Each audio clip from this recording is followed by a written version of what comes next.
nossa live, né? Essa é a live de número 18, gente. É o segundo capítulo que trata da dinâmica do direito processual penal.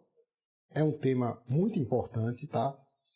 E que trata da pragmática das normas processuais penais. Então, vocês sabem o que é pragmática, né? Vocês vão saber. E sabem aplicar a pragmática ao processo penal e criticar, por exemplo, o que foi feito ou justificar o que foi feito corretamente? Então, a pragmática vai nos explicar um dos aspectos a respeito do cunho possibilista no processo penal. O leque de possibilidades. Mas qual o percurso disso, né? Então, aqui, enquanto nossos amigos chegam, eu quero cumprimentar a todos, tá? Aqui nosso defensor público, Chalub. Então, muito legal ter essa parceria logo cedo. A ideia, para quem ainda não está acompanhando e começa, por exemplo, agora, né? Aqueles amigos que começam agora, não se preocupem. Nós estamos deixando salvas todas as nossas lives, são um total de 41 lives, estão lá no nosso canal YouTube, organizadas, né? Então quem ainda não conhece o canal YouTube, dá uma olhadinha lá, Rosmar Rodrigues Alencar, clica no inscrito e no sininho para receber as atualizações. E lá poderá ver as últimas 17 lives e esta que vai estar disponível hoje mais tarde. São 18 já o que nós fizemos. Sempre 3 por semana, né? Segunda, terça e sexta, 6 da manhã. E vamos dar continuidade até a 41, né? Até completar o número de 41 lives, que é justamente o número total de capítulos deste livro, que é o nosso novo curso de Direito Processual Penal, em conformidade com a teoria do direito, que relaciona toda a nossa disciplina, todo o conteúdo, com as categorias da teoria do direito e da filosofia. Então é algo diferente, é algo que te pode dar um upgrade em termos de domínio, e eu espero que gostem. E aqueles que estão acompanhando, estejam gostando.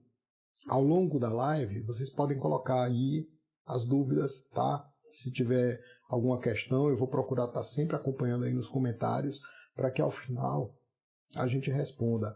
E aqui já fica meu abraço, viu? A todos vocês, obrigado. Tá aqui de manhã. O pessoal aqui lembrou do coraçãozinho do lado direito, então aperta aí no coraçãozinho, é sempre bom essa força. E além disso, enviar o convite para os amigos. É o aviãozinho que também fica aí, é só enviar, olha, está acontecendo agora, isso ajuda bastante. E não esqueça do café, tá bom, pessoal? Para que a coisa fique mais agradável. Eu trouxe hoje foi a garrafinha, porque aí não pode faltar. Não estou com a água, mas estou com a garrafa de café cheia, tá joia? E aí, pessoal, vejam, o curso de Direito Processual Penal, ele tem 18 capítulos, né? E esse é o capítulo de número... aliás, tem 41 capítulos, e este é o capítulo de número 18. Ou seja, nós conseguimos identificar o assunto, até pela ordem, porque a numeração fica 18.1, 18.2, porque é do capítulo 18. Se você quer estudar o 33... tem 33.1, 33.2. Qual é o objetivo disso? Que você localize o assunto de maneira célere, de maneira rápida. Caso resolva consultar o sumário, logo no início, que tem 34 páginas. Mas quem, por exemplo, quiser por assunto, também tem. Então, lá no final, nós temos um índice remissivo, tanto o índice remissivo por assunto, quanto o índice remissivo por artigos de lei. Então, assim, é algo diferente. Na verdade, é quase que um retorno aos livros mais clássicos que a gente já estudou, que tinha condições de você localizar os assuntos de maneira rápida, seja com base nos artigos de lei, do Código de Processo Penal, que você esteja, por exemplo, estudando o código, né, estudando de maneira analítica com um curso e com um código comentado e com um curso conforme a teoria do direito. E aí você faz a relação entre os assuntos e isso vai te dar mais possibilidade de aprender, né? Foi dessa maneira que eu estudei, né? Foi dessa maneira que eu personalizei o meu modo de aprender. Então, também esses encontros é uma forma da gente aprender juntos aqui. Eu reviso os assuntos e vocês podem também acompanhar o meu livro. Além disso, gente, aqui a gente está expondo a parte que eu denomino de parte dinâmica. A estática e a dinâmica do direito foi muito vista em Kelsen. Kelsen é um dos nossos influenciadores. Então, também o processo penal foi aqui estruturado em parte estática, parte dinâmica. São dois grandes eixos. Esses eixos, eles reúnem umas partes de menor dimensão, ou seja, nós dividimos também o livro em 6 partes e inserimos cada parte em um desses eixos, de forma que, por exemplo, 3 partes no eixo estático, 3 partes no eixo dinâmico. Isso é uma forma de organizar e de enlaçar o livro. Mas, além disso, a gente faz sempre o encerramento de um capítulo com um caso concreto.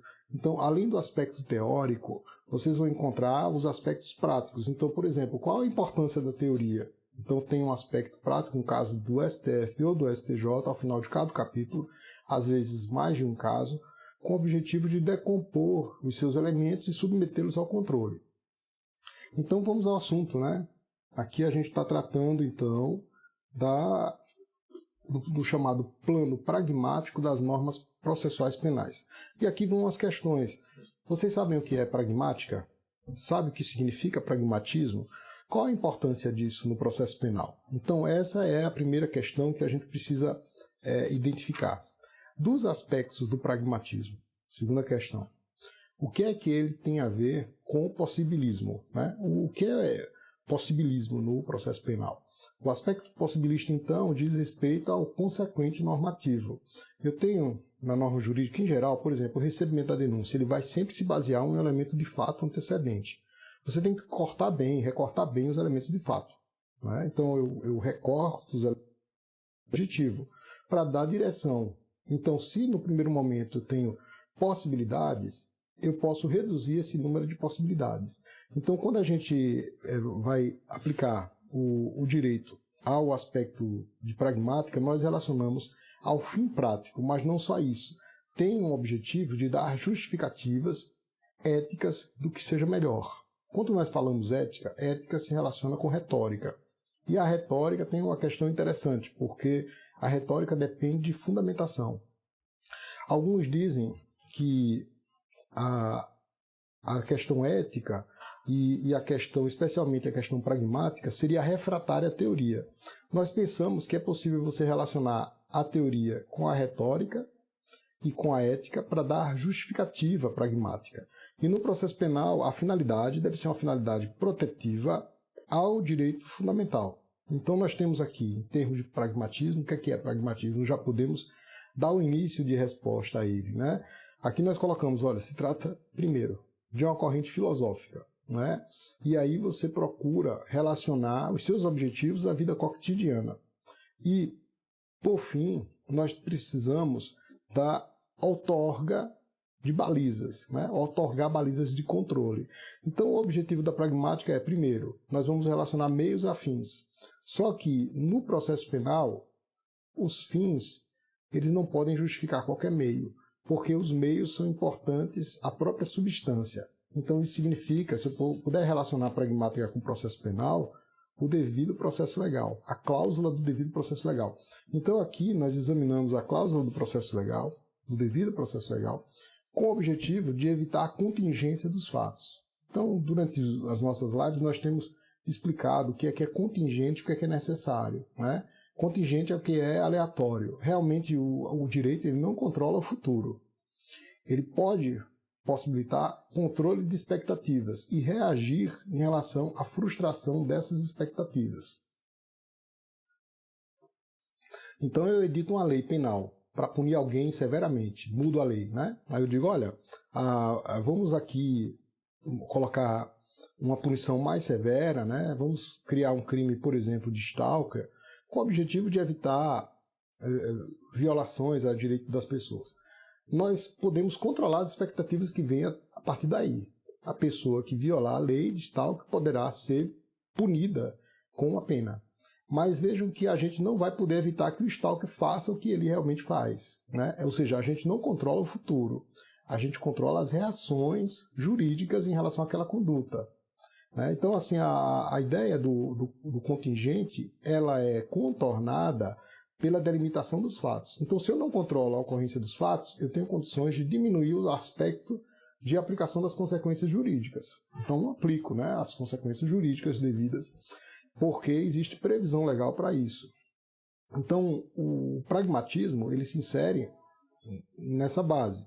E eu relaciono os meios com fins, mas lembrando que no processo penal os meios devem ser submetidos à cláusula do devido processo legal. Nós afirmamos isso até com um artigo em parceria com o amigo professor Alexandre Moraes da Rosa. A gente diz, no processo, está na internet esse artigo, vocês podem encontrar, no processo o que é essencial é o direito processual. Ou seja, no processo o instrumental é o direito penal. Ou seja, o direito penal não pode se aplicar se não for por intermédio dos cânones, dos trilhos, das regras de processo penal, que é o devido processo legal. Todo juiz ele lida com uma angústia grande quando relaciona razoável duração do processo e segurança em suas decisões. Ele precisa ser célere e, ao mesmo tempo, ele tem que cuidar para que isso não implique perda de segurança na prestação jurisdicional. Isso é uma atenção. Então, aqui, nós mencionamos também o problema da razoável duração do processo. Vocês sabem o que é razoável duração do processo? Segunda questão, né? Como a razoável duração do processo deve ser aplicada? Não é? Eu posso aplicar como a razoável duração do processo? Tem um artigo no nosso código, que é o artigo 394A, que foi inserido por uma lei pontual. Esse artigo, na verdade, ele não se adequa à ideia que eu vou expor aqui de razoável duração do processo. Não é? E por que não se adequa? Porque é um dispositivo que dá uma ideia, uma noção de que o processo deve ser rápido, né, de que o processo deve ser acelerado se o crime, por exemplo, for um crime hediondo. Ora, esse critério não deve ser um critério para tornar o processo sério, a natureza do crime. Nós temos crimes hediondos, que são terríveis, e nós temos também crimes que não são hediondos, que também o são. Né? E por isso, não é pela qualidade do crime que eu devo pensar que o processo penal justifica a sua celeridade. Uma outra questão é que essa modificação do código, inserindo o 394A, ela descura de uma noção fundamental, que é a diferença entre relação material, que é a relação de direito penal, a relação de ocorrência do crime, e relação processual, que é o que é deflagrado depois do encerramento do crime. O crime acontece, ele some, ele deixa as marcas. Eu descrevo essas marcas na denúncia enquanto sou promotor de justiça. E a relação processual ela tem outra toada, não é a mesma toada da relação de direito material. Por quê? No crime, a parte mais fraca é a vítima, o ofendido. Mas no processo, a parte mais fraca se torna o acusado. E as regras de celeridade elas devem ser aplicadas considerando a natureza do acusado, que é a parte mais fraca. E as garantias fundamentais que estão no artigo 5º são diretrizes de proteção da liberdade dos cidadãos. Ora, no direito processual, o que nós temos ali como parte mais fraca é o imputado. Logo, a celeridade ela deve ser imprimida em razão do acusado, do que seja o acusado. Né? Ele precisa de proteção. Então, o processo não pode se eternizar. Né? O processo não pode ser um processo secreto que imprima todas as consequências negativas sem uma demarcação temporal. Então, por exemplo, se a pessoa está presa, o processo deve ser célere, né? Deve ser mais rápido. E é assim que dispõe o nosso ordenamento jurídico. Então, primeiro, processos do júri. Quem você julga primeiro? Processos com o réu preso. Está no nosso código. Essa dicção, sim, está de acordo com a celeridade processual, está de acordo com a razoável duração do processo, conforme dispõe o inciso 78 do artigo 5º. Né? Então, aqui nós temos assim, um limite de impedimento de que as possibilidades possam e damos direcionamento a ela. Ou seja, o pragmatismo vai me ajudar, enquanto retórica, enquanto fundamentação, a delimitar o espaço da ética. Quando a gente fala em ética, que geralmente é relacionada a Aristóteles, como virtude, né, como a arte do bom e do correto, vocês lembrem sempre que a ética é o espaço de predileção da retórica. Da retórica, não aquela retórica de cunho pejorativo, não. É a retórica enquanto fundamentação em 3 níveis de linguagem. Uma imediata, método, uma estratégica, metodologia, e uma analítica, fundamental, que relaciona a metodologia com o método, que é a metódica. Então nós explicamos aqui, né, que a razoável duração do processo é um aspecto de possibilidades, um aspecto possibilista, onde incide a pragmática e a ética, mas que não deve ser usada com o objetivo de punir rápido o acusado de qualquer maneira, né? Ou seja, na esteira do que ensina o professor Afrânio Silva Jardim, o direito processual penal ele não pode ser justificado a punir alguém a todo custo, a todo preço. Então, entre o bom e o correto, é bom que o processo funcione adequadamente? Sim. Mas, em primeiro lugar, se coloca a sobreposição dos direitos de liberdade. Em segundo lugar, a atuação do direito punitivo. E, em terceiro lugar, nós temos a pacificação. E processo não dá paz a ninguém. O que nós pacificamos é o litígio material com o objetivo de evitar a vingança, evitar aquela vindita que acontece logo quando da ocorrência, da deflagração do delito, né? Então, vejam os 3 pontos de vista. Aqui também, enquanto forma de limitar a contingência dos fatos, nós especificamos a necessidade de uma verdade pelo procedimento. Nós, quando falamos de verdade pelo procedimento, nos reportamos a outros autores, né, que, por exemplo, falam sobre isso. O Leni Streck fala sobre isso aqui no Brasil. O Niklas Luhmann, na área da sociologia, fala sobre a necessidade de estipular-se um procedimento rigoroso, formal, para se certificar a verdade. O Habermas fala dessa mesma problemática no campo da filosofia e do pragmatismo. E nós falamos dessa questão no campo do processo penal. A necessidade de se fixar um devido processo legal, formas rígidas, para que haja certificação da verdade. Eu costumo dizer que não existe uma verdade real. Não só eu, né? Assim, outros autores, vocês encontram que falam que a noção de verdade real dá espaço a um inquisitivismo, né? Uma postura inquisitiva. E o que é uma postura inquisitiva? É aquela que o juiz vai atrás do resultado de qualquer maneira e sem respeitar regras. Então, por exemplo, se você não tem regras para interrogar alguém, tem gente que é capaz de interrogar um acusado de 6 da manhã até 19, 18, 20 horas, ou até muito mais tarde do que isso, né? Ou seja, ele consegue obter a informação que deseja, não porque a pessoa falou a verdade, mas ele logra alcançar o resultado pelo cansaço, né? Não deixa de ser uma tortura psicológica. Então, a pessoa que age dessa maneira com perguntas infindáveis, né? Ela está agindo de maneira inquisitiva. Por outro lado, o sistema acusatório, que é o nosso, ele pressupõe que haja uma distinção bem relevante entre as divisões de tarefas, né? Então, assim, o acusado se defende, o juiz não defende o acusado, o juiz age como tutela dos direitos fundamentais, cuja franquia seja reservada ao Poder Judiciário, né? Essa dicção está lá no artigo 3º-B do nosso Código, que foi suspenso por medida cautelar do Supremo Tribunal Federal, medida cautelar monocrática. Mas o juiz atua em defesa dos direitos fundamentais, cuja franquia foi deferida ao Poder Judiciário pela Constituição. É a cláusula de reserva jurisdicional. Fora disso, ele não deve atuar em defesa do imputado. A atuação da defesa do imputado fica por conta do advogado do seu defensor. Por outro lado, né, a ideia do Ministério Público, né, é uma ideia de agir como órgão da acusação. Mas é um órgão da acusação pública. Notem bem, né, a nossa configuração do Ministério Público é uma configuração toda peculiar. Está no artigo 127, né, ele tem independência funcional. São princípios, inclusive, conflitantes. Ele tem independência funcional, né, mas o Ministério Público age como um só, unidade. Então é como se fosse unidade na diversidade. É algo complicado de você harmonizar.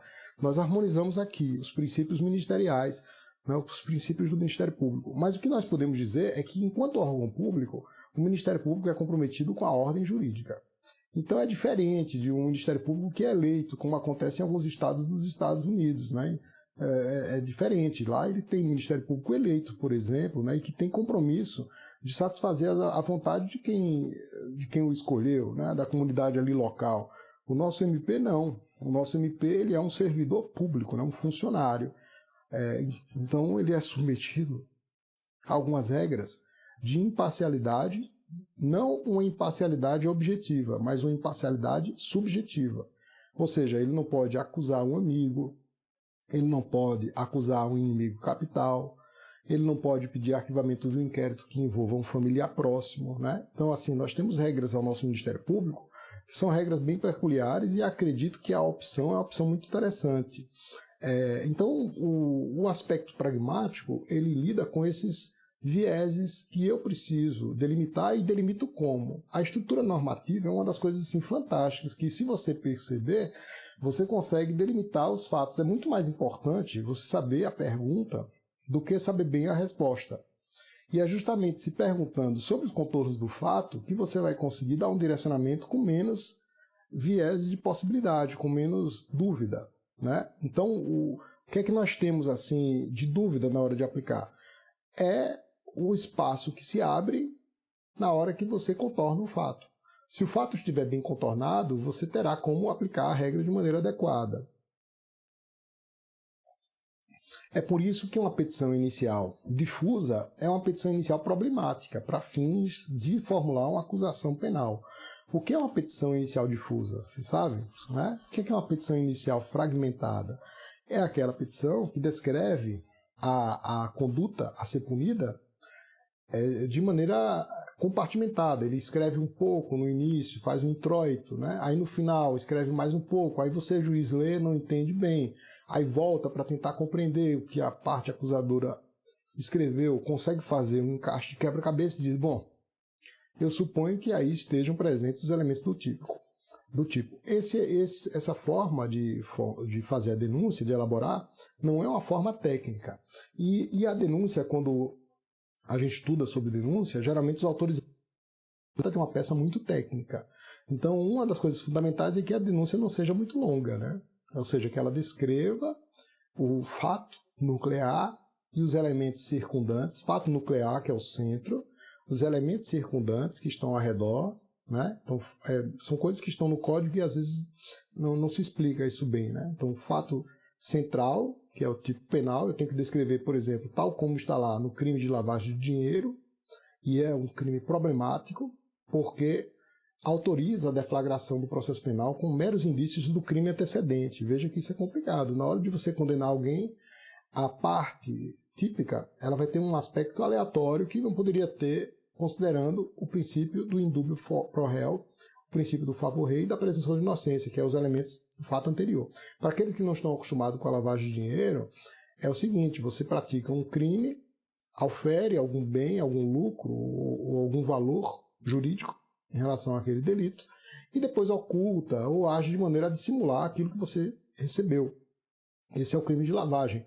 Então, às vezes você tem muito clara a dissimulação, a ocultação, mas não está claro lá o crime antecedente, se ele de fato aconteceu. A nossa lei ela trouxe um problema para a gente de processo penal e de direito penal. Por quê? Porque ela permite a deflagração do processo e mesmo a condenação, havendo dúvida em relação ao aspecto antecedente, que faz parte da tipificação do crime de lavagem, né? Então, esse já é um problema na legislação. E, além disso, às vezes, na hora de se descrever isso na denúncia, se descreve de maneira ambígua. Então, na hora de você, por exemplo, relacionar os elementos consequentes a nível pragmático, de prática, né? O que é que eu vou fazer a partir daí? Você pode ter dúvida na hora de aplicar, justamente porque se não está definido bem o ponto de partida, na hora de aplicar a norma você também vai ter muita dificuldade, né? Então a coisa quando começa mal, parece que ela termina mal, né? Ela não tem como ser adequada. Aqui Gustavo está me perguntando se a petição seria inepta.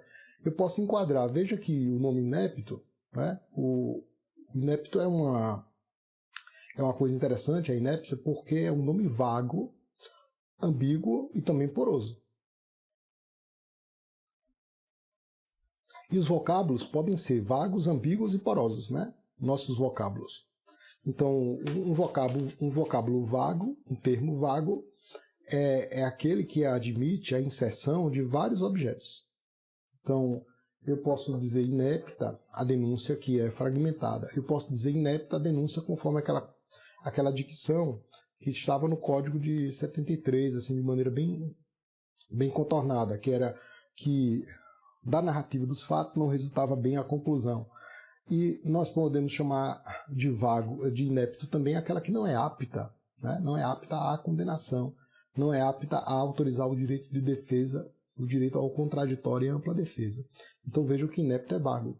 Inepto pode ser também ambíguo, ou seja, falar inepta, a denúncia inepta, ela pode se referir tanto a uma coisa quanto a outra, né? Então eu posso ter algo como mal escrito, né? E algo como inábil, a conclusão final. Além disso, a inépcia ela pode modificar no curso do tempo. Como é um termo que depende de uma inserção no jogo de linguagem, né? Que é um jogo de linguagem, você precisa de um contexto para dizer o que é inepto e o que não é. Então você vai ter também um problema de porosidade, que é a modificação do vocábulo no curso do tempo. Aqui eu quero mandar um abraço a todos, viu, gente? Pessoal de Brasília, a todos que aqui estão, tem amigos do Ceará e a todos que assistirem a live depois, né, aqueles que entram depois para assistir, já fica meu abraço. E lembrar de mandar um aviãozinho para os amigos, manda aquele chamado, né? Olha, está acontecendo a live sobre pragmática, né? Essa live, para quem chegou depois, é a live que trata do plano pragmático das normas processuais penais. Estamos inseridos na dinâmica do livro, né? E vamos trazer aqui alguns exemplos em resposta a algumas dúvidas. Uma delas era sobre o que é o pragmatismo, né? E aqui a gente respondeu dizendo, olha, o pragmatismo se refere àquela ideia de você fundamentar para justificar uma finalidade. Ou seja, é o espaço ético em que se insere o espaço retórico, que se insere a retórica, para dar justificativas boas para a ação. Então, o pragmatismo pode, em certo sentido, combinar com o desvio da consequência normal. Ou seja, se eu, por exemplo, ofereço uma denúncia, quais são as consequências a partir daí? A denúncia pode ser rejeitada, a denúncia pode ser recebida. Isso é um aspecto pragmático. Se a denúncia for recebida, né, eu tenho várias possibilidades. Pode haver citação com a hora certa. Né? Citação com hora certa, o que é que significa? Aquela em que a pessoa é encontrada em um local, mas está, por exemplo, se ocultando. Então é bem tênue a distinção da citação dos pressupostos para a citação por edital. Quanto à citação por hora certa, nós devemos saber aonde o réu está, mas indicar pelo seu comportamento que ele está se ocultando. A citação por edital, ela é aquela hipótese em que você não é encontrado, né? Então, assim, você está em local incerto e não sabido. Então, são situações tênues. Antigamente, a citação com edital abrangia tudo. Hoje, nós temos a citação com hora certa para o caso da pessoa que está se escondendo, se ocultando. Além disso, tem a citação pessoal, que pode variar também. Ela pode ser simplesmente por mandado e ela pode ser por carta precatória. Então, a citação pessoal por carta precatória, ela também tem um mandado. Então eu tenho um leque de possibilidades. Como é que eu vou delimitar essas possibilidades? Eu delimito com a fixação dos pressupostos. Eu delimito com a fixação das premissas. Então, se você consegue fazer o contorno, né, o contorno exato, né, daquelas premissas iniciais, de fato, você diminui a contingência e, de maneira oposta, né, correlata, você aumenta as chances de necessariedade. Então, assim, esses nomes, contingente e necessário, contingente é o acidental aleatório, necessário é aquilo que é devido, né? Eles são geralmente usados, notem bem, no espaço alético. O espaço alético é aquele espaço do ser, né? É o plano do ser, o plano da realidade. Então, por exemplo, se eu jogo um objeto aqui, ele não vai subir no ambiente que eu estou, ele vai cair. Isso é porque é necessário. Se eu necessito, por exemplo, de beber água para sobreviver, isso é uma necessidade. Um adorno qualquer que eu uso para enfeite, isso é algo acidental. Então, geralmente, o acidental e o necessário, eles dizem respeito ao espaço alético, que é o espaço do ser. Então, eu tenho aí juízos descritivos. Perfeito? Então vamos lá, vocês vão compreender isso, né? Ao final da nossa live, vamos com calma, todo mundo vai entender melhor esse assunto e vai achar gostoso estudar dessa maneira. Além disso, eu tenho o plano apofântico, né? Relacionado ao plano do ser. Então eu posso chamar plano alético, né, de apofântico. E do outro lado, que é o plano prescritivo, que a gente está tratando das normas, eu chamo de deôntico, né? Plano deôntico. Então, aqui eu não estou dentro do elemento aleatório, né? Eu estou do elemento do que é devido. Então, o que é devido depende muito do ser humano, é você que diz. Né? Então, um dos aspectos assim mais complicados do direito é que você, além do texto, que é ali documentado objetivamente, você tem um ser humano, e até hoje a gente não conseguiu controlar a mão do ser humano que quer abusar, né? Chegar um juiz arbitrário, né?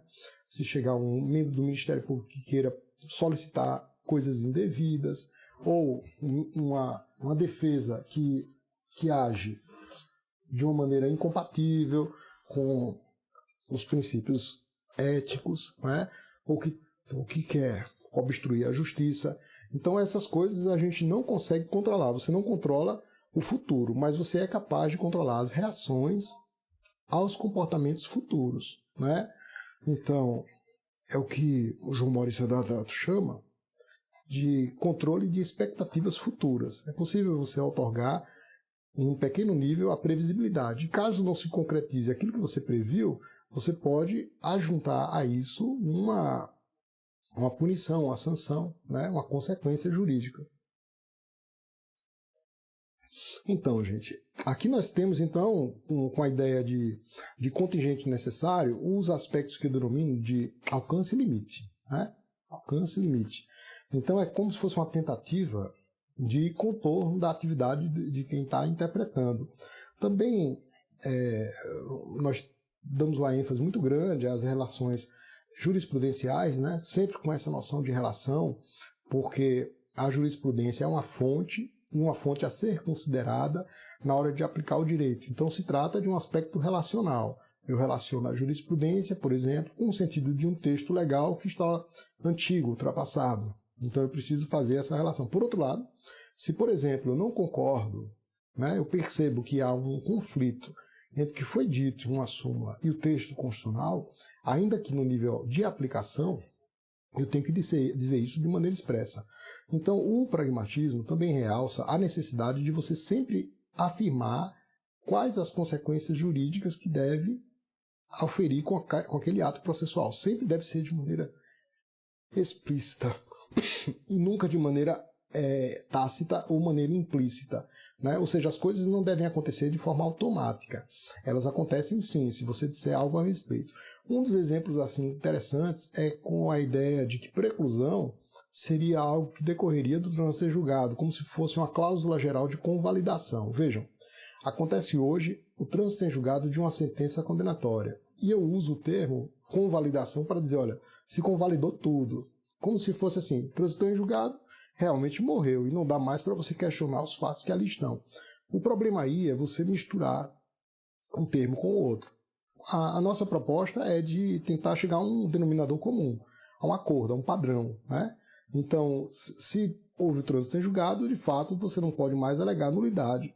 Você pode solicitar a rescisão do julgado, né? Se for um julgado contra o réu, você pode pedir a revisão criminal. Está lá no artigo 621 do Código. Então você pede a revisão criminal, né? E essa forma de solicitar a revisão criminal, ela vem a posteriori. Então nós não falamos em nulidade, nós falamos em rescindibilidade. Aí vem um confronto. Alguns dizem, olha, se cuida, né? Até uma forma do grande professor, amigo nosso, inclusive foi um dos que escreveu aqui na nossa contracapa, né? Nos deu a honra de avalizar o nosso curso, o Guilherme Madeira Desenho. Ele fala, olha, a convalidação seria uma forma de preclusão geral dos vícios. E, de fato, esse pode ser um dos sentidos outorgados, né, de convalidação geral. Mas nós propomos uma outra ideia, que é a de convalidação depender sempre de um dizer do juiz a respeito. Vejam, um processo pode ser absurdo, você pode condenar um inocente de maneira indevida, pode ser que ninguém nunca reclame, né? E essa realidade não é uma realidade improvável no nosso sistema, né? Há uma probabilidade grande de muita gente ser condenada e ninguém reclamar, especialmente porque nós temos uma comunidade extremamente pobre, né? Uma comunidade carcerária pobre, os réus geralmente são paupérrimos, são imensamente pobres, não têm condições de constituir um defensor. A Defensoria Pública, que deveria estar em todos os estados, nem sempre está bem aparelhada. Então nós temos sim uma realidade concreta de ver condenações indevidas, condenações sem respeito ao devido processo legal, e simplesmente transitar em julgado de primeira instância. Isso infelizmente acontece. Podemos dizer que houve convalidação no sentido que eu estou afirmando aqui? Não, né? Assim, a convalidação, então, ela seria o aspecto, a outra face da moeda do que eu chamo de invalidação. Todo ato que está no processo, ele é validado, né? E convalidação e invalidação significaria convalidação, confirmação da validade, ou seja, o ato, apesar de viciado, deve operar seus efeitos, e invalidação, infirmação da validade, né? Ou seja, o ato viciado está ali produzindo efeitos, a pessoa foi condenada indevidamente, está presa, né? Então quer dizer que um ato viciado é válido, né? O que a gente tem é uma nulidade absoluta definida no plano do fato. Olha o aspecto aí aleatório e pragmático e possibilista, né? Eu tenho então a delimitação, digo, olha, nulidade absoluta, inexistência jurídica. Mas e daí? O que é que eu preciso fazer? Eu preciso dizer. Se eu não disser, a pessoa vai ficar lá presa. Então, eu vou falar que é convalidado algo que foi objeto de afirmação de que, apesar do vício, não há justificativa para suprimi-lo da ordem jurídica, né? Apesar do vício, não há justificativa para suprimi-lo, suprimir seus efeitos da ordem jurídica. Digamos que seja uma irregularidade, digamos que seja uma nulidade relativa, ou mesmo absoluta, que tenha aproveitado o imputado, né? Agora, depois do trânsito em julgado, o que é que acontece? Aí eu uso o termo rescindibilidade, o que é rescindível, né? Então, aqui nós temos um problema, né, jurisprudencial que nós chamamos de refração, né? É uma refração pragmática ao controle do processo. O processo, todo ato humano, necessita de controle. Quando a jurisprudência começa a dar baixa aplicação a esse controle, ela usa de artifícios retóricos, possibilistas, que, a nosso ver, são incompatíveis com o texto constitucional, né? Então, podemos dizer que esse aspecto, né, de possibilidade é visto na chamada relativização das nulidades processuais, né? Então, se você colocar lá no ícone de busca da jurisprudência do STJ, coloca lá relativização, coloca lá nulidade penal, né? Nulidade criminal, nulidade em processo penal. Você vai se surpreender, porque quase nunca há um controle dessas nulidades com base na ideia de que toda nulidade depende de uma demonstração de prejuízo, né? Então, para controlar esses problemas, nós propomos um formalismo no processo penal. Tem alguns que dizem, né, o formalismo está superado, né? Até há quem fale que não serve mais, vamos agir de outra maneira. Será que está superado? Porque se você não tiver o mínimo de aspecto formal no elemento antecedente, você não tem como controlar as possibilidades consequentes. Aí vem a questão, vem a pergunta, como controlar o arbítrio se você não tiver um apego, ainda que seja um apego a menores elementos, em seu sentido formal? A própria Constituição é um elemento formal, né? Então, toda dogmática que é construída de maneira derivada, anote aí, derivação da Constituição da República, ela é fundamental. Então, nós conseguimos aqui explicar, né, que a noção de formalismo ela exerce uma função de garantia no processo penal. Né? Se você não tem o mínimo de forma, você não vai construir um edifício com um alicerce consistente, né? Aí explicamos com base em vários institutos. Por exemplo, a noção de recurso, né? Se você não souber definir o que é recurso, você não vai saber aplicar os princípios recursais. Então, por exemplo, nós temos a possibilidade de definir o recurso enquanto um ato volitivo ou recurso simplesmente como revisão, como afirma o Código. O Código chama de recurso o recurso de ofício, né? Ora, gente, recurso de ofício, se eu for definir recurso como aspecto volitivo, não é recurso. Seria contrário ao sentido do próprio fenômeno jurídico, né? Dizer recurso de ofício, então, é uma contradição em seus próprios termos, porque recurso seria ato volitivo, né? Seria ato volitivo da parte, e não manifestação automática do órgão judiciário. Mas o Código ele não define isso, né? E quem faz essa distinção é a doutrina. Então, recurso é manifestação voluntária. Qual a importância de saber isso, hein? É porque, se for recurso de ofício, você não aplica os mesmos princípios recursais, né? Você aplica outros princípios recursais. Se você consegue definir, por exemplo, que se trata de uma ação autônoma de impugnação, ela não vai se submeter às mesmas regras recursais, como, por exemplo, o princípio da taxatividade, né? Princípio da voluntariedade, tudo bem, está junto, mas a taxatividade você já tem várias ações impugnativas com várias possibilidades de uso, né? de manejo. Então, nós temos princípios como tempestividade que não se aplica a uma ação impugnativa, né? A não ser que você use, por exemplo, o mandado de segurança são 120 dias, mandado de segurança em matéria criminal, mas não é o mesmo prazo de um recurso, que é um prazo muito mais exíguo. Então a importância de você saber o contorno do Instituto diz respeito à aplicação das suas consequências. Então, se você tem primeiro a hipótese, que é, por exemplo, dizer, olha, recurso de ofício não é recurso, o recurso de ofício é contrário aos fundamentos democráticos. Eu, então, delimito ali que não se trata de recurso. Então, não vou aplicar os mesmos princípios recursais. Eu vou aplicar o texto constitucional, por exemplo, quando for para beneficiar o imputado, né? Mas não vou aplicar os mesmos princípios recursais ou a mesma forma, porque se trata de um instituto diverso.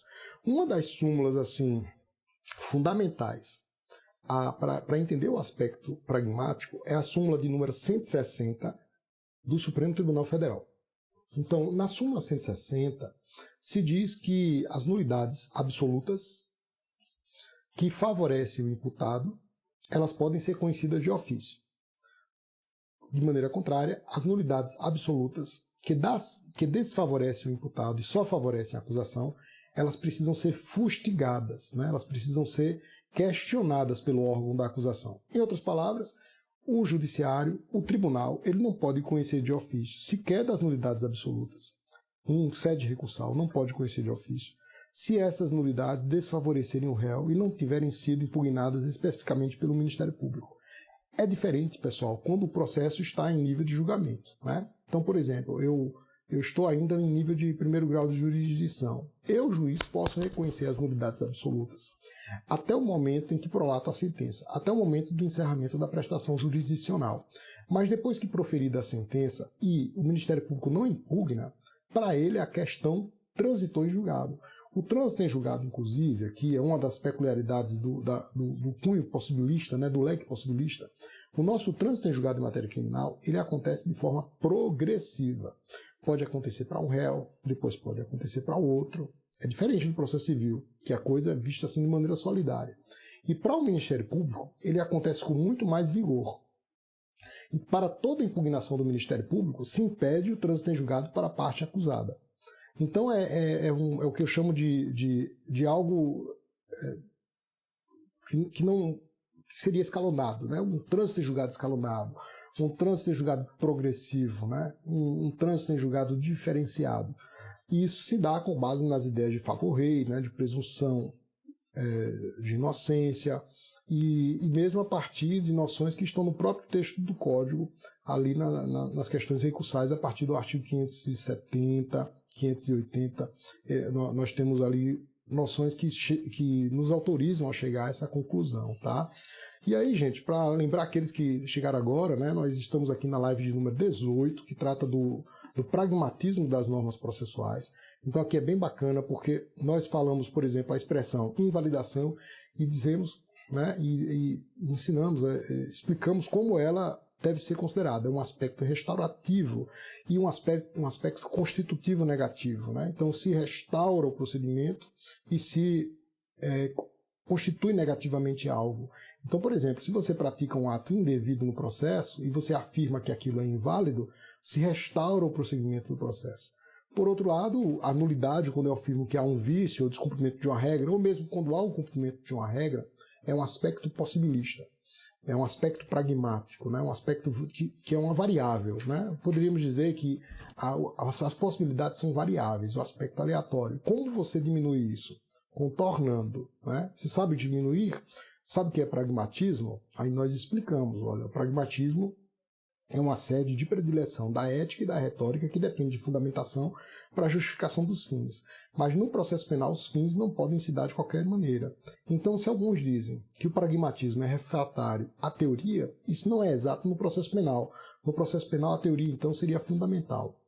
Aí explicamos também, aqui nesse capítulo, né, que é também o capítulo do nosso livro, né, curso de Direito Processual do direito. Então, nesse livro, para quem adquire, ele tem acesso a um vídeo por capítulo e, além disso, tem acesso às nossas lives que ficam salvas no nosso YouTube. Então, quem ainda não se inscreveu, vai lá no canal, se inscreve, aperta no sininho e recebe as atualizações.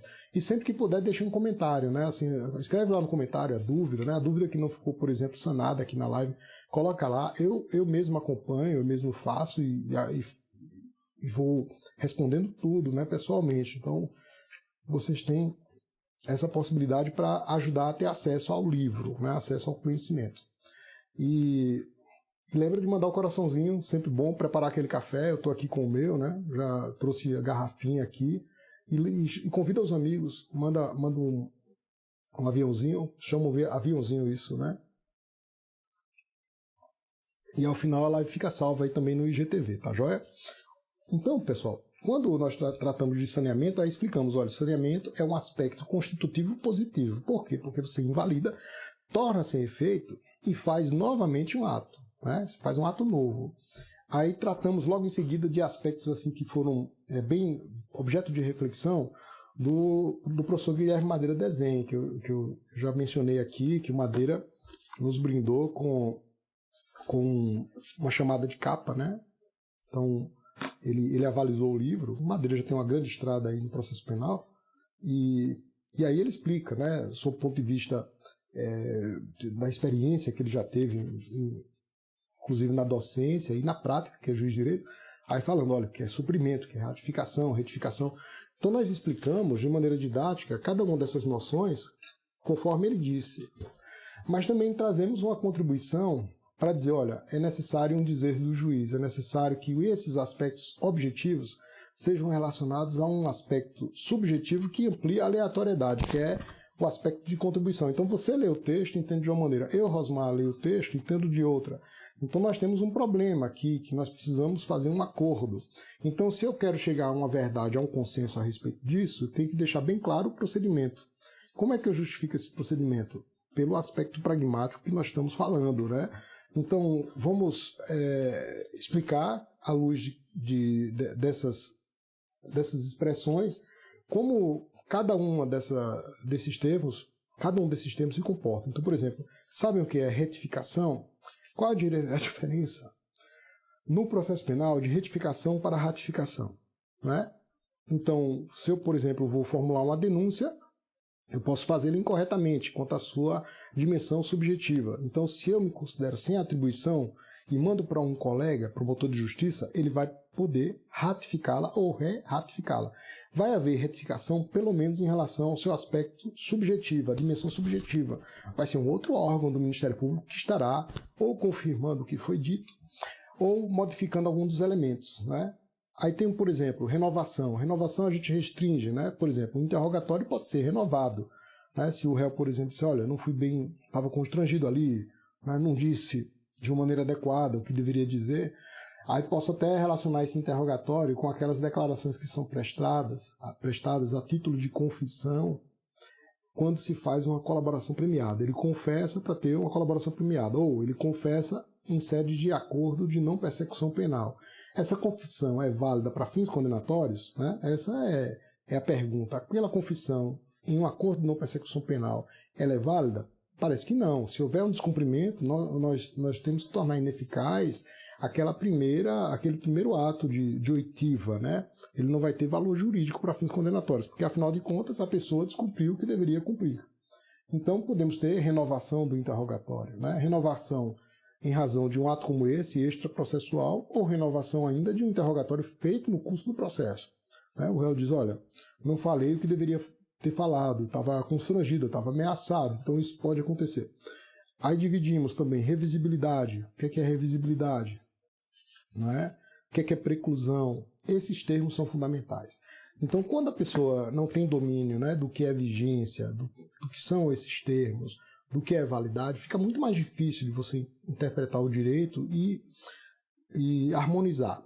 Para aqueles que tiverem o domínio disso aqui, vocês vão começar a perceber o seguinte, vai ler outro livro e vai identificar, eita, que o autor não está sendo coerente com o que ele está afirmando, né? Então, assim, às vezes isso acontece com qualquer um, porque se a gente não faz um contorno adequado de cada um desses termos, o risco de incoerência do seu discurso é muito maior.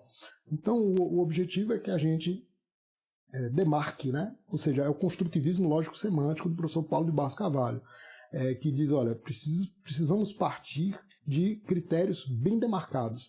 Então, construir o sentido das coisas depende da demarcação dos critérios de semântica e dos critérios de estrutura, com o objetivo de otorgar-lhe uma função. No processo penal, essa função é uma função de previsibilidade, uma função de controle do arbítrio, né? Então aqui, por exemplo, podemos citar, além do professor Afrânio Silva Jardim, que se preocupa com essa ideia de controle do arbítrio, o professor Geraldo Prado, que a gente cita várias vezes aqui, que também fala nessa questão, né? Temos também outros autores importantes, né, como o Ori Lopes Júnior, né, que trata dessa questão, o Ricardo Gleck, né? Vários de nós, né, tentamos dar uma finalidade jurídico-constitucional ao processo criminal, tá? E aí continuamos, né, gente? A ideia, então, é ir contornando o processo penal para chegar no seu núcleo. Então, razoável duração do processo, celeridade, dispensa do laudo, né? Veja que coisa, né? A gente sempre encerra com um caso prático. E esse caso prático que nós colocamos aqui para falar da celeridade é um caso que vocês encontram na jurisprudência do STJ. O STJ tem 2 julgados, tem muito mais do que isso, mas nós podemos nos referir a 2 julgados do STJ. Um que diz que não pode haver condenação sem o laudo, né? Não pode haver condenação sem o laudo toxicológico, tá? E o outro que admite a condenação sem o laudo toxicológico definitivo. Veja que coisa. No procedimento de drogas e tráfico de drogas, nós precisamos da apreensão do material, né? Ou seja, traficar drogas é complicado, né? Eu acho que você pode estar, por exemplo, com um material parecido com a droga e pode não ser a droga. Até a própria pessoa pode imaginar ser a droga, mas ela não sabe bem se é a droga, né? Eu posso estar com folhas e essas folhas se referirem a uma espécie de chá, uma erva lícita, né? Posso estar acompanhando. A pessoa vê, não, essa folha aí é a droga X, pode achar isso. Ou então, por exemplo, eu posso ter nas mãos um talco que eu imaginar que seja cocaína. E essas questões elas precisam ser bem delimitadas no laudo. Então, no tráfico de drogas, nós temos 2 laudos. Um laudo provisório, um laudo definitivo. Além disso, todo cuidado em torno da cadeia de custódia do vestígio, que está lá no artigo 158A e seguinte, 158A, 158F do Código de Processo Penal. Então, se eu, por exemplo, não tenho o laudo definitivo, né, o Estado deve providenciar o laudo definitivo. Eu posso condenar? Veja, se você condena sem o laudo definitivo, você terá prejudicado o imputado múltiplas vezes. Porque é ajuntado do laudo fundamental para você questionar o critério científico usado para chegar à conclusão de que a droga é aquela droga, né, que faz parte de um catálogo de drogas proibidas. Você precisa saber, né? Se você não tiver o laudo definitivo, você não tem condições de questionar com maior rigor. Você então pode refutar o critério científico usado. Esse critério está ultrapassado, o perito podia ter usado outro critério. Esse critério enseja um espaço de dúvida, né? Além disso, você pode dizer o que a respeito do laudo? Você pode questionar toda a cadeia de custódia de prova, né? Toda a cadeia de custódia. Então, se você não tem o laudo e não tem acesso ao material apreendido, acesso ao que foi destruído, não foi intimado para acompanhar, tudo isso aí é um problema, né? Você não tem um laudo de constatação definitivo.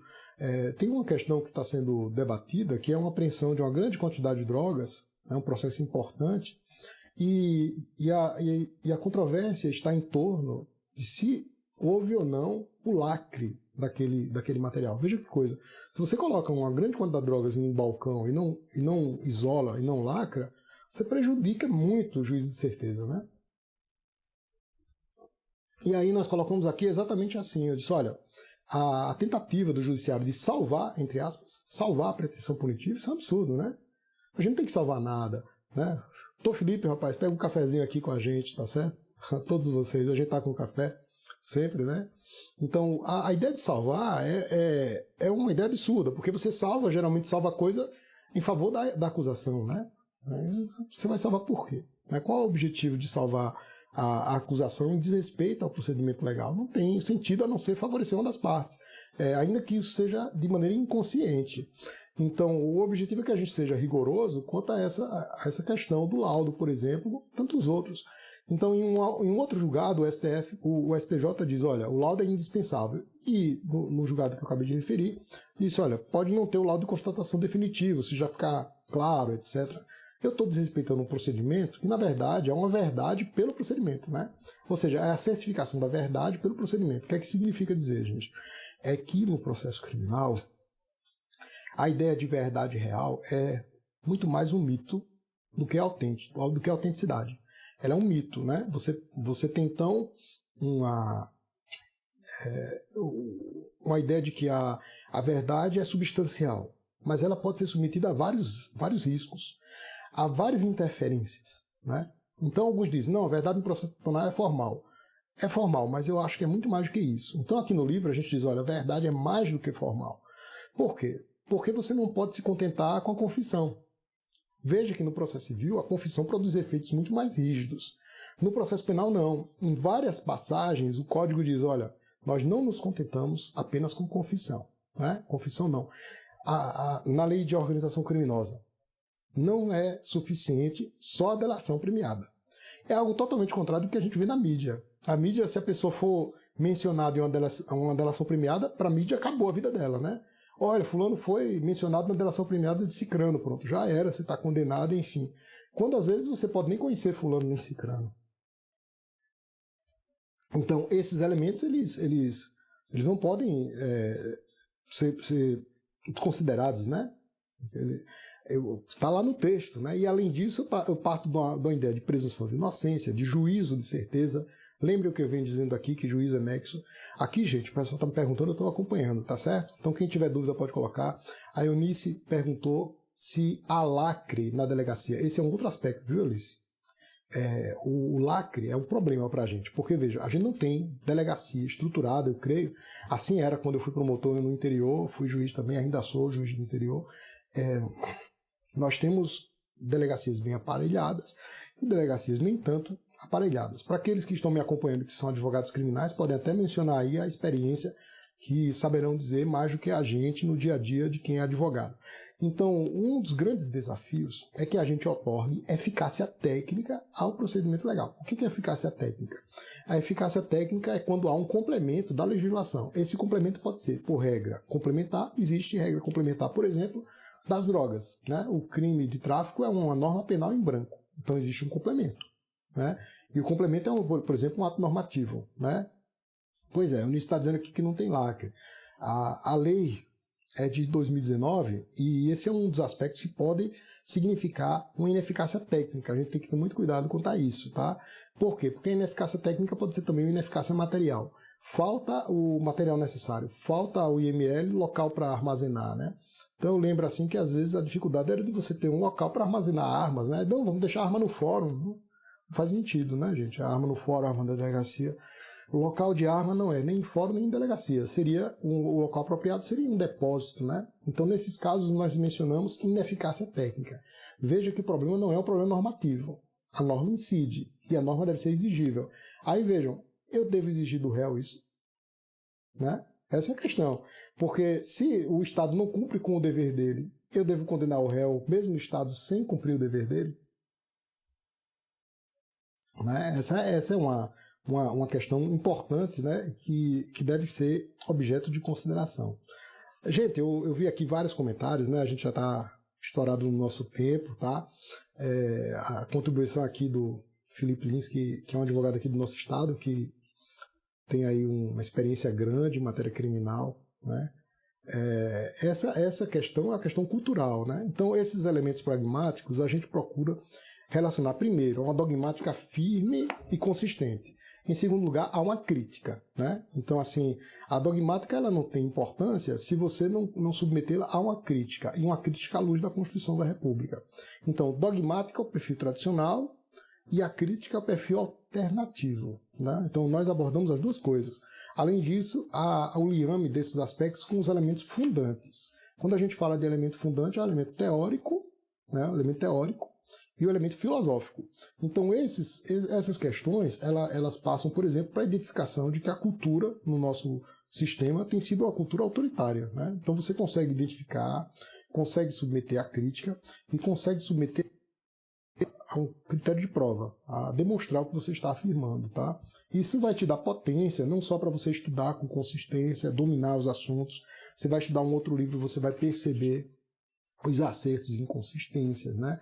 Você vai ter condições, inclusive, de discordar do que mesmo eu afirmo de maneira consistente, expondo outros pontos de vista que também merecem ser considerados.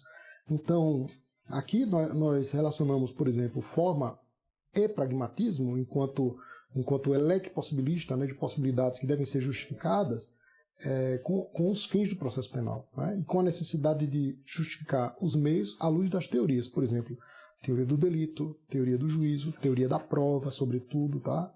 E, como não poderia deixar de ser, enxergar todo o fenômeno processual à luz da pragmática das nulidades processuais penais. Essa é a ideia, né? E lembrando, gente, para aqueles que me assistiram aqui, nós temos guardado todas as lives, né? Elas estão todas reunidas no nosso canal YouTube, tá bem legal, tá organizado, você vai lá, tem a sequência. Então, para quem assistiu só hoje, vai lá, pega a live de 1 a 17, vê também. A de hoje, de número 18, vai estar disponível. Nós estamos, além de falando de todos os assuntos do processo penal, que vocês vão perceber que a gente vai ingressando agora, a partir dos próximos dias, a gente vai ingressando nos tópicos tradicionalmente explorados pelos os autores mais tradicionais. Então nós vamos falar dessa forma analítica em relação a cada um dos assuntos, mas estamos, sobretudo, dando uma base teórica para que a coisa seja construída de maneira consistente. Então, expondo um curso de processo penal online e também expondo cada um dos capítulos do livro, que tem o objetivo da pessoa pegar e entender o livro, né? Ou seja, o nosso objetivo não é ficar sem ser entendido, como alguns filósofos queriam não serem entendidos, né? Eu acho interessante. O objetivo do filósofo não ser entendido. Não é esse o nosso objetivo, né? O objetivo é que a coisa seja compreensível e palatável. Por isso que cada capítulo está desenvolvido em proposições mais simples, em objetividade de conteúdo, sem que a profundidade fique perdida, tá joia? E obrigado aí, gente. Obrigado, Felipe. Né? Obrigado, Lucas. Obrigado. E um beijão, tá? Bom dia para vocês. Aquele beijo no coração, que o dia seja bastante produtivo e que a gente encerre essa semana em paz, né? Assim, que seja uma semana convergente para que nós tenhamos uma união de desígnios, né? Uma união de objetivos, tá bom? Obrigado. Sexta-feira, lembrem, a gente tá junto de novo. Quem puder, envia aquele aviãozinho, compartilha e curte os nossos vídeos lá no nosso canal YouTube. Curte e comenta. Um abração. Não esquece. Tchau.